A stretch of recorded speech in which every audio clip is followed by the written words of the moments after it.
I'm Brad Breslow. I'm a senior project manager with Davie Mitigation, and we're sitting here today on the banks of the South Anna River with the Ashland Mill Dam right behind me. So there's a pretty rich history of this dam. Well, Ashland Mill Dam was built in about 1916, and it was preceded by other mill dams here on this location. The dam was here to support the mill operations. There's actually a story that a young Patrick Henry used to get his grain milled here, so it's been there for a long time. It is simply now just a piece of concrete in the river that is blocking the fish from accessing all the habitat upstream.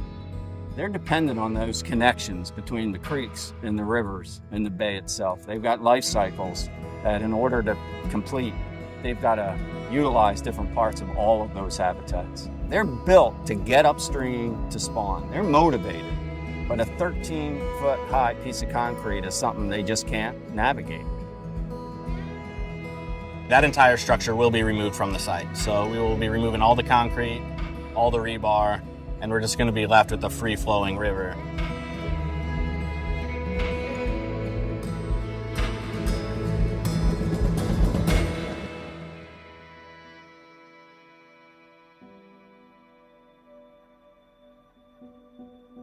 It's been about 6 months since the dam came out, and we're starting to see the river heal.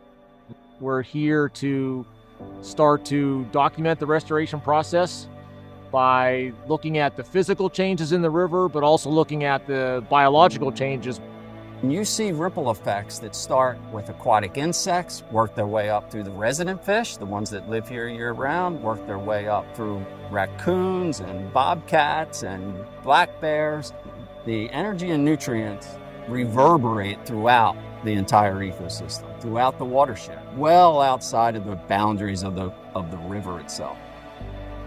We've already caught some American shad, some hickory shad, and some alewife above the dam, and we're just getting into that season that maybe we'll see some striped bass, hoping to see some blueback herring and some of the other target species. It's just a really good feeling to be part of something that is taking something that was a problem and reversing it and setting the course for the future.